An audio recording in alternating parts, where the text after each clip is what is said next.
নমস্কার বন্ধুরা, গৃহকোণ ফ্যামিলির তরফ থেকে তোমাদের সবাইকে স্বাগত জানাই। তোমরা কেমন আছো? আশা করি সবাই ভালো আছো। আমিও কিন্তু খুব ভালো আছি।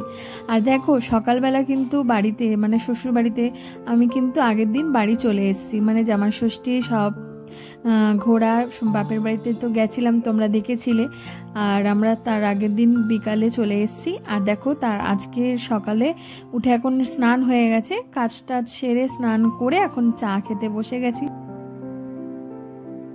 আর সকালে কিন্তু এখন আমি এখানে কিছুটা ভাত বসিয়ে দিয়েছি, কারণ মেয়ে যদি খায় সকালে, ভাবছি ওকে আজকে ভাত খাইয়ে দেবো। সকালে আলু সেদ্ধ দিয়ে দিয়েছি, ডিম সেদ্ধ দিয়ে দিয়েছি। আর দেখো, এখানে কিন্তু মাংস ছিল ফ্রিজে, মাংসটাকে বের করে ভিজিয়ে রেখেছি। আর ভাগ্নি এখানে সকালে পুজোটা সেরে ফেলেছে। ওর তো সকালে একটা পুজোটাও করে নেয়, এটাই অনেকটা বড় সুবিধা। তো সকালে ঠাকুরকে পুজো করে নিয়েছি ফুল দিয়ে সুন্দর করে সাজিয়ে। আর এবারে ভাবছি জলখাবারে কি করব। আর বন্ধুরা চলো সাথে থাকো, আজকে ভিডিওটা দেখতে থাকো, তোমাদের অবশ্যই ভালো লাগবে। আর চলো।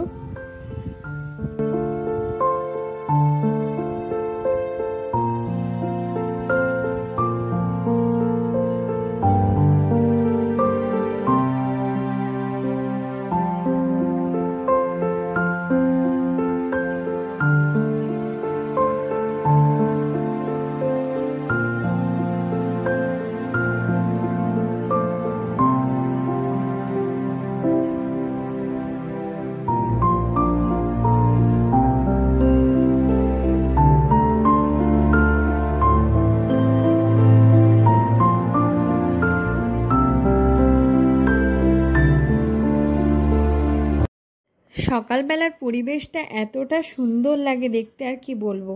মানে চারিদিকে এত সবুজ, এত সুন্দর ফুল, মানে সুন্দর লাগে। বাইরে বেরিয়ে মনে হয় যেন চারিদিকে শুধু দেখে বেড়ায়।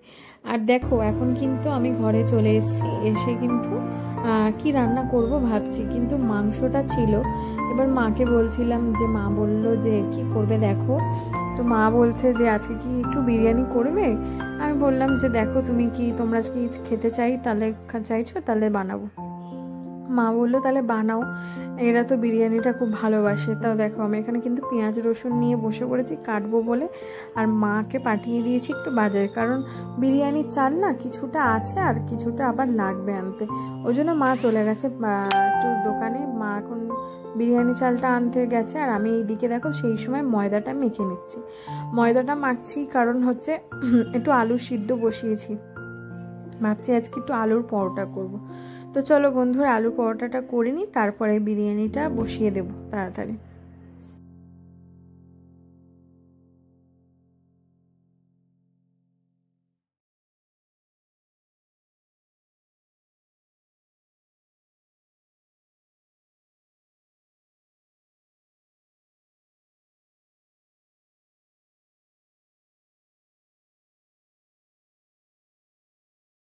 চলো বন্ধুরা, আমার এখানে আটা মাখা হয়ে গেছে, মানে ময়দা মেখেছি। আর এখানে আমি এখন আলু পরোটাটা করে নেব। সকালবেলা দুটো করেই করব, বেশি করব না, মানে বেশি কেউ খেতে পারে না, দুটো করেই এনাফ। এখন সবাইয়ের জন্য দুটো করে আমি করে নেব। আর মা বললো যে সস দিয়ে খেয়ে নেবে, আর তরকারি কিছু করতে লাগবে না। আর আলু পরোটা না মনে হয় শুধুই খেয়ে নি গরম গরম, তরকারি ভালো লাগে না আলু পরোটার সঙ্গে যেন। তো আমাদের বাড়িতে সবাই এরকম শুধুই সস দিয়ে ভালোবাসে বলে তরকারিটা করতে হয় না, এটা একটা সুবিধা। আর তোমাদের কার কার আলু পরোটা পছন্দ অবশ্যই কিন্তু কমেন্ট বক্সে জানাবে। আর আমার আলু পরোটাটা কেমন হচ্ছে তোমরা কিন্তু অবশ্যই বলো। আর দেখো, এখানে এখন আলু পরোটা করে নিই, তারপরে দুপুরে বিরিয়ানিটা বসিয়ে দেবো।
সেটা হচ্ছে আজকে যে মাংস কষার মধ্যে আলুটাকে সেদ্ধ করে তো ভেজে নিয়েছিলাম, কিন্তু ওই আলুটা কিন্তু মাঝখানে মাংসটা হয়ে আসার আগে আলুটাও আমি না মাংসের মধ্যে দিয়ে দিয়েছিলাম।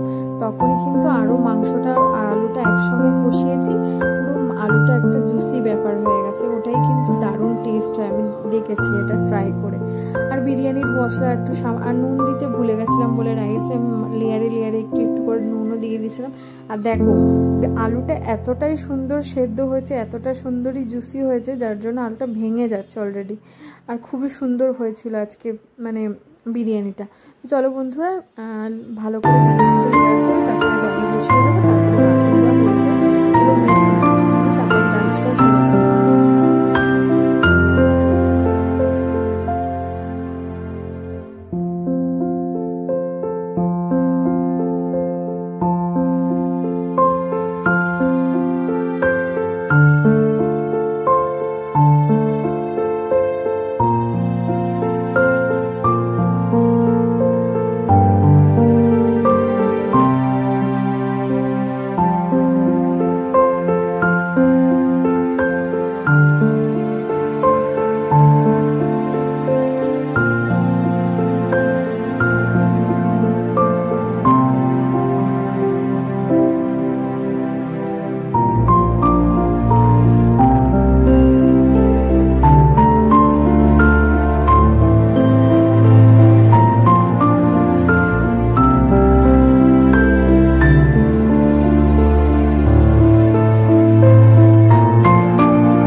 আর আমি এখন ওখানে দমে বসিয়ে দিয়েছি, গ্যাস ট্যাস পরিষ্কার করে। আর দেখো আমার সব কমপ্লিট হয়ে গেছে, কাজ কমপ্লিট করে কিন্তু গ্যাসে বসিয়ে দিয়েছি একদম কম আঁচ করে।